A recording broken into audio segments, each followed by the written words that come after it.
Well, hello and welcome to another episode of More Perfect Marketing. It's David Baer here. Today we're going to be talking about the idea of how do you infuse your personal self, your personal story into the business that you run so that you can differentiate yourself from all the other businesses that seemingly do what you do in a way that nobody else can differentiate themselves.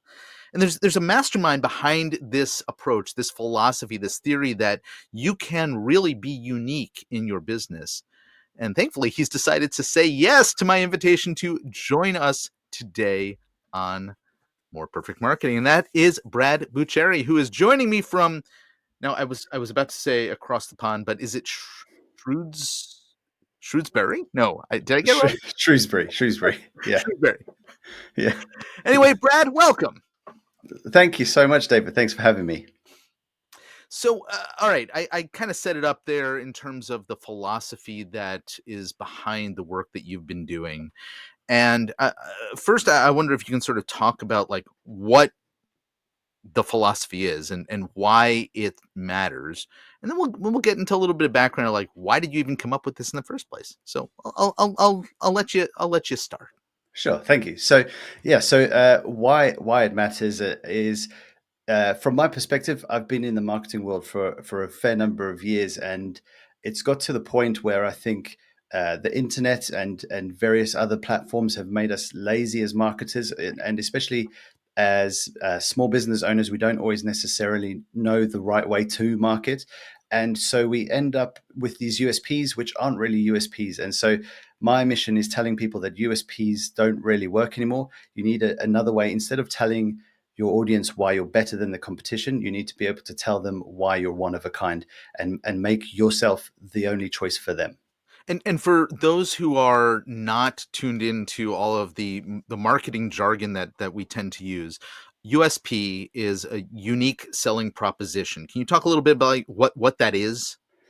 Yeah. So, in a traditional sense, my understanding of a unique selling proposition is some sort of standout feature, a differentiator that is a compelling reason for your audience to use you or buy your product or service instead of somebody else's. Mhm. And I think over time we've sort of migrated to this place where instead of having genuinely unique selling points, we're actually talking more about features and technical aspects of our product rather than the benefit that it's going to have for our audience. Yeah. So the idea I think originally was introduced by a guy named Rosser Reeves back in the 1960s, and the way that I think as a society we develop, right? There's a greater and greater degree of sophistication as consumers Mm. about the decisions that we make. And so what probably worked back then, 60 plus years ago at this point, doesn't work nearly as easily because consumers are more sophisticated, more informed. We have technology that allows us to do research and to know more about what we're buying or how we're getting to where we need to go. And so to your point, the businesses need to do some very intentional things about not just talking about features and benefits and how those are different, but about so much more. And so you've focused in on a little bit of the personal background of the founder or the instigator of the business in the first place. And I wonder, how did you get there as sort of a core differentiator that makes sense to focus on? That's a good question, actually. So, for the longest time that I can remember, I've always been curious about what my purpose is. And I've been involved in marketing in one shape or form for my entire working life. But I've always had this sort of side quest of what is my purpose and what is the one thing that I'm super good at. And I always felt very average at a number of things just because of how my journey into the world of marketing and into the world of digital design and user experience design unfolded. I had to be able to master or to get good at a number of different skills. And so I was very average at a number of things, and I wasn't good at any one thing in particular. And I could see people around me who were excelling in specific areas. And it really bugged me that that wasn't happening for me. And so I just was on this search, asking myself deeper and deeper questions, asking better questions, getting better answers, and realized that my ability to ask those questions and to get to the bottom of why something is happening or why I'm doing something really unlocked a new idea for myself. And so the idea of purpose and marketing kind of came together with the idea of category creation. And it made sense to me that the best way to differentiate your business and to defend a new space that you're creating is by infusing your purpose, your uniqueness as an individual that nobody else has got into your business. It becomes easy to defend, and nobody else can be like you. So, listening to you talk about that, I'm thinking, wow, this is really deep, and there's a lot of personal for some professionals I know, they'll look at this and go, this is really touchy feely, and I don't like to uh, introduce that part of my personal self into my business environment. And Mm. and and so I wonder if you can speak to that, because I think, the way that you're describing how you uncovered it for yourself may not necessarily be the path that everybody needs to take to introduce their personal story or their personal background or their why to their business as well. So how does this sort of unfold and get applied in a business?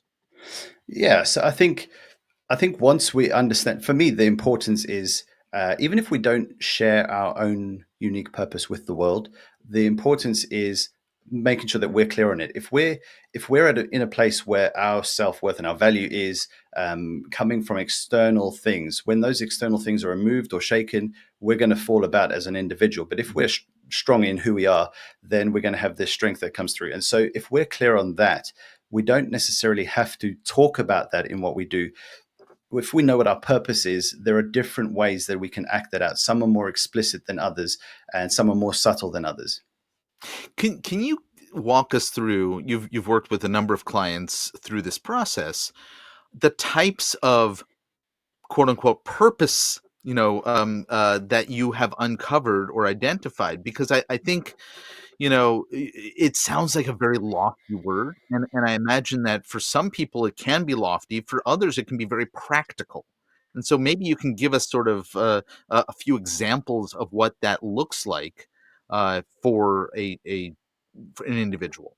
Yes, sure. So I think one of my favorite examples is a client of ours. I'm sure she won't mind me mentioning her brand. Her name is Lauren, and she founded a company called the Milky Tea Company, which is available in the US as well as the UK, actually. And it's an incredible product. It's a breastfeeding top that she's invented for mums. And at the beginning of her journey, she would sell the idea of the product. She would sell it based on the fact that it's 100% organic cotton, it's stylish, it's got these secret zips that don't hurt the baby's face, etc. But it was very rational, logical sales and marketing approach. And she was competing with a number of other breastfeeding tops. My opinion is that it did genuinely look better, but she was still, in the eyes of the audience, competing with these other tops. People maybe didn't see that it was worth paying the amount that it was priced at because it wasn't essential, etc., etc. And so we were talking, and we went through this process that I take people through, and we unpacked her story. So I do an interview with people just to learn about their history and to unpack their journey into what they've created and why they've created it. And we unpacked a whole bunch of scenarios where, as a new mum, she felt self-conscious, maybe in public, feeding her baby. She was exhausted, all the things that come with parenthood. But it's a real shock, isn't it? And so uh, she had a moment of realization where she realized that all of these experiences were actually tied to her desire to create this product as a solution for herself. Mhm. And the power in that comes from realizing that there are other people stuck where you once were stuck and are waiting or looking for a way to have the transformation that you've had. And so I refer to them as sort of accidental entrepreneurs, right? And so now, instead of defending the features of the product, when she talks to people who are saying, this isn't essential, you don't need to spend this amount of money on a top or whatever, she can say, well, this is true, you don't. But let me tell you why I created this top, right? I was looking for a way to get control over these difficult situations in my life. And I realized that if I could get back to socializing with my friends, going out with my friends, doing all these different things, feeling comfortable in public, feeding my baby, I could fix a whole bunch of problems. And it's a much more involved emotional sell than the rational sort of logic based, you need to do this type approach. So, as you were telling the story, I was thinking, okay, well, you use the word emotional in the selling part of your description, but in fact, that's also the way that so many people buy, right? We are Yes. not rational thinkers when we are making our initial judgments about like what are we going to invest our money or time in.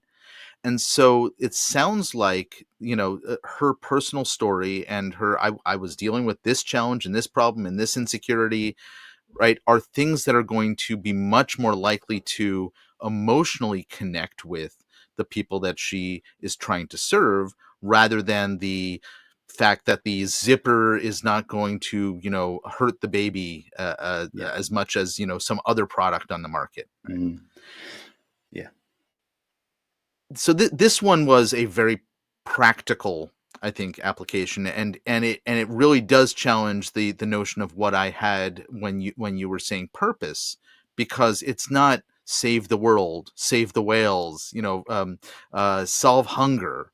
It's really, I had a challenge in my own life.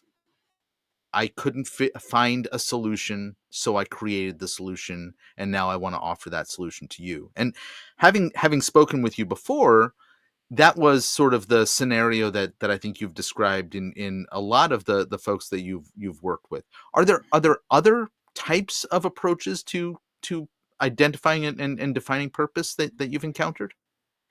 Yeah, so we do some work with firms in the construction industry, and I'm working with a company right now actually, where we've done the initial deep dive with the founders, and we've unpacked their individual journeys, and then we've kind of done what I refer to as unifying the message, in the sense that we take where both of them have come from, and we sort of blend those two together to create this start point. And so it's based on their purpose. It's based on the way they operate uniquely as individuals, but it comes from a slightly different perspective, in the sense that they are creating a new space, but repositioning in the market as well. Yeah. So it's not always about just creating a new space, but it's about repositioning yourself in existing marketplaces or disrupting those existing marketplaces. So there's different ways that it can be applied. There's a few things I want to circle back on. I've worked with a number of organizations where there's multiple leaders, and often they don't have the same reason for doing what they do. And so I'm curious, how do you take the range of things that you encounter, whether it sounded like two individuals in this case, and find, I forget what the word was that you used, but sort of the connector, that melds the two together. Yeah. So I find that when you dig into it and you ask somebody these sort of uh, deeper questions, that leads them to answering more from that place of why, that operating place in their mind, as opposed to just the sort of surface level response. You'll get answers, and when you interrogate those answers, they tend to unpack a little bit more, and they unpack more in a deeper way. And once you've got those responses from each of the leaders, it becomes fairly straightforward exercise. Sometimes it can take a little bit of time, where I sit with everybody in a room. So I do it one on one, but then after that, I sit with everybody in a room and I say, okay, here's a summary of what stakeholder A said. Here's a summary of what stakeholder B said. And we kind of work through the list, and we get everybody to work together to sort of unpack the meaning of those statements, until the stakeholder who made the statement, it feels satisfied that it represents them, but everybody else can feel a part of themselves within that statement. And then we just sort of combine that together in one overall overarching statement that allows us to say, okay, this is where we're starting from, this is where the audience is stuck, this is the transformation that they're looking to achieve, and now we can start working on unpacking how we get them there. So this is, I think, a very um, not very, but it's less tangible than your first example with, I think her name was Lauren, where you're talking about taking a bunch of ideas and experiences, finding a through line between them, and then you use the word repositioning a business. Mm. I guess if you could help us understand, like the conversations that you've had with the leadership, you're now figuring out where is there um, a place that that business wants to claim in the market. What does it then look like in terms of what you're putting in place as a result of that, that helps them either improve their ability to connect with prospects, improve the types of prospects that they are identifying, and in turn are saying, yes, you're a perfect fit for us? What happens as a result of this work? So for me, it always comes back to the transformation that you're enabling. And that transformation can come from a very personal place, or it can come from a place where you've either experienced it or you've observed it. And this instance that we're talking about, where there's multiple stakeholders, multiple people involved, it's a scenario that they've been in this industry their entire lives, and they can see the pain points. They've seen an emerging sector within the industry that they're in, and they can see that the traditional way of doing things doesn't support the need that these people have, and so they're sort of repositioning themselves at a different level to say, look, this is how we can help you get away from this difficult place that you're in, where you're not really getting what you want, and it's driving you nuts, it's costing you money, and we can do it in a much better way that's going to help you grow and have maximum ROI off the backside. So it's all for me. For me, it's all about the transformation. I feel like we're coming into almost a transformation age. You know, where we were saying before, it was about USPs, it was about Mhm. features and benefits. We're coming to this place where it's actually about saying, this is how I get you there. People want to know how you're going to solve the problem for them. Well, and speaking to this sort of transformation of the way that we operate in terms of our buying decisions and the selling process, I'm curious. The first example you gave us was a B2C, so business to consumer, where it was a consumer product. The second one, you were talking about the construction industry, and I would say that a lot of business to business marketing and buying paths really remove the person and personal feelings and personal experience from the way that those things are communicated. I spent a lot of time locally in the construction and development world, and thinking about how I have ever seen, have I ever seen a personal story or experience shared as part of a sales or buying, process in that world. I can't think of it. So it seems to me that you are also introducing a new way of communicating in an industry sometimes when it isn't necessarily the default way. And I'm curious what you've observed in the changes that have to come as a result of sort of interjecting personal more than it might traditionally have been. Yeah, so I think in some scenarios, you don't always need to be in this position where you're telling your life story to everybody. But so long as you're clear on where you're coming from and why you're doing what you're doing, I think that's what's important. But at the end of the day, in that regard, it comes down to, as it always has for me, I think it's about relationships. And so they might have stricter procurement processes in some industries, but at the end of the day, you can still put yourself in a position where you're able to speak with the people on the other side, communicate with them, build a relationship, and show them that you understand the challenges that that they're having, and that you understand that there's a different way of doing things, and that it's clear that you're able to help them to get there. So I don't think it's always about um, delivering it in that way. Mhm. Sometimes I'll go into more detail about my journey than in some scenarios than I will in others, and it's just about reading the room and knowing what's appropriate. And I think once people get to know you as a person and you've got the relationship there, as always, it's going to make a massive difference. So it's not necessarily changing the company's tagline or slogan as much as it's identifying an additional lever to pull if and when appropriate, because now the leadership has more vocabulary by which they can use to make connection and build relationship. Is that what I'm hearing? I think so. I think to an extent, possibly, but from my perspective, the way I talk about it is finding the golden thread that runs through everything that you're doing. So the one thing, like I mentioned earlier, the one thing that you're really good at, and making that one thing your main thing, and knowing how to speak about that in a way that gets people to want what you know they need. And so we get past this place of need based marketing and selling where we're saying this is what you need to do, and it just Yeah. turns people right off, to helping them to say, okay, I want that. All right. Now there's people who are listening to us going, this is all really interesting, but I don't know if I want that. And so I think maybe we actually need to practice what we've been talking about here, which is how do we make the connection with the listener who is in a business saying, I'm missing something. Maybe this is it. I don't know. How what does a business owner, business leader recognize about their current situation that this is going to be a logical thing for them to look into? Sure. So the common symptoms, as I would talk about them, is generally people don't know how to talk about what makes them unique.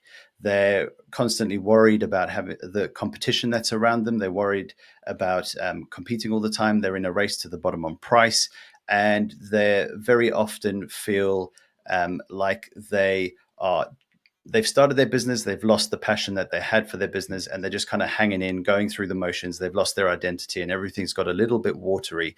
That if you're feeling that, there's a good chance that you need to get clear on your purpose, infuse that in your business, and get that drive back, reignite that passion for your brand. There's, I think, an approach to doing what you're talking about that requires an outside set of eyes, and obviously this is what you do professionally, to help folks through this process. Um, I've had plenty of folks who've said, That's a great idea. I read this book, and now I thought about it, and I'm applying all of these, new things based on my internal, um, you know, uh, following the instructions, connecting the dots myself."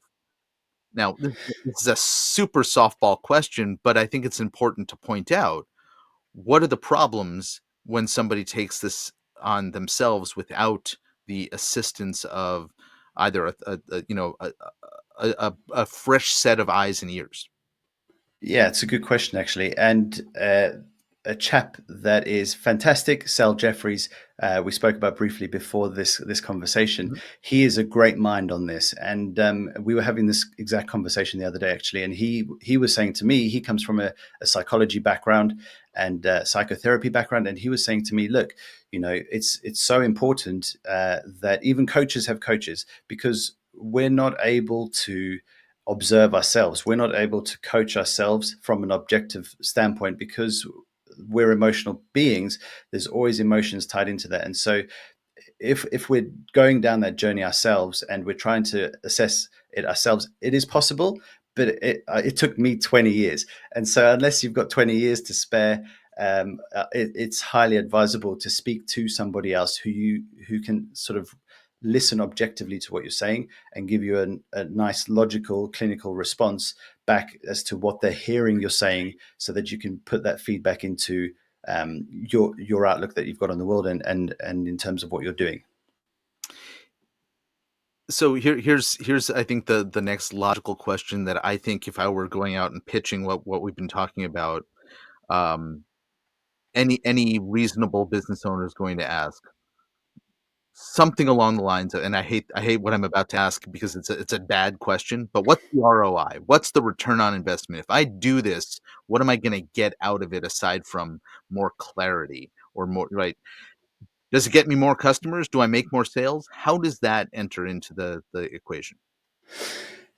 Another good question. And so the way I would answer that is like this. So when we are clear on our message and we start broadcasting that message, it cuts out the noise of our competition, in the sense that I mean, a saying over this side of the pond, I don't know if it is there, but you have people that are on the same wavelength as you, Mhm. right?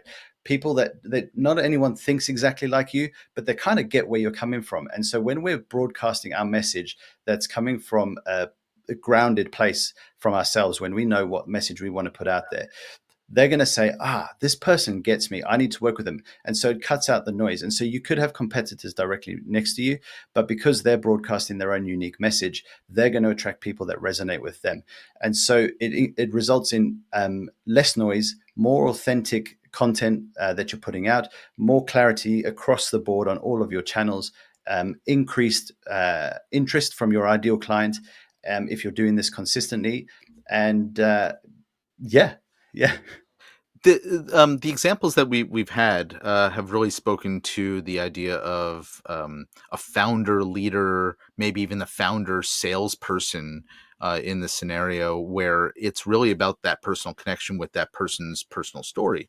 Does this work as well in larger organizations where somebody else is representing the story, or is it really the more effective when I'm the business owner, you're the business owner, and we're making the personal connection with our prospects?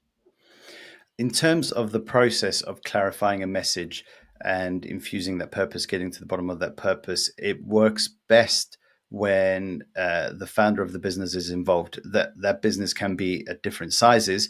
It doesn't have to be a brand new startup, but it works best. I wouldn't do it without somebody that didn't have that sort of driving seat Hmm. and control over the creation of that business. When it comes to broadcasting that message from somebody that's founded the business, the entrepreneur, it's not limited to dealing with other small businesses. That message will be effective from small one-man bands listening to what you're saying, all the way through to larger corporate organizations. So somebody's sitting here listening. They're going, "Well, maybe this is the solution to all of those symptoms that Brad just listed, that we identify with. I heard him, and yep, I'm dealing with that. Check, check, check. Okay, what should they do next in terms of reaching out to you? How do they find you? What is it that you do? And maybe we can take the remaining time we have to understand a little bit about your particular offer in business. Sure.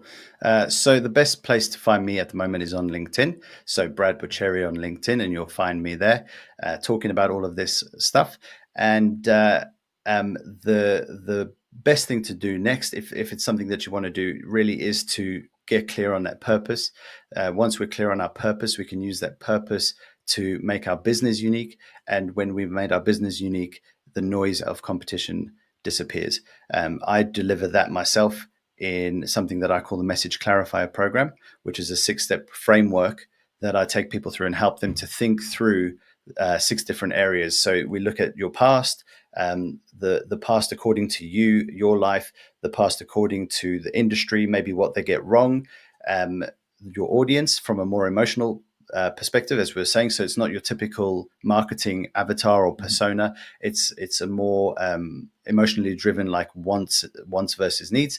Then we look at the new area that you're creating. If you're not sure on what that is, we do some work to define that. And it's important to note that this isn't limited to brand new businesses. This can be businesses that have been operating for some time, but want to get clear on what makes them unique. And so we can define and shape what that new area is, what the boundaries look like. Then, probably the most important part of unpacking how you enable the transformation. So, have you got a philosophy? Have you got a system, a method, a process, whatever you want to call it? What is that? How do we unpack that? And then the different starting points for your audience. So not everybody that we're speaking to is going to be asking the same questions initially, because they're on their own journey. And so it's important that we say, okay, this is the most likely question that our audience is going to be asking. And then these are some sort of questions that are going to be asked by some people that need a little bit more education to get to the point of our ideal type of audience. And so we can kind of, it's this grow your own customers type approach, and then summarizing all of that into one single statement. So a sentence that tells people everything they need to know about your service and why they should use you. Are there particular, we talked about business size, obviously, but business models or industries that tend to be more effective at working through your process? At the moment, I would say no. I've not found any that don't work. So Mhm. I've worked with artisan jewelers, the breastfeeding top. I've worked with fine art printers, construction companies, coaches, uh, you name it, a whole bunch of people, and it's worked just as well for all of them. So I think it's more problem specific, challenge specific than it is industry specific.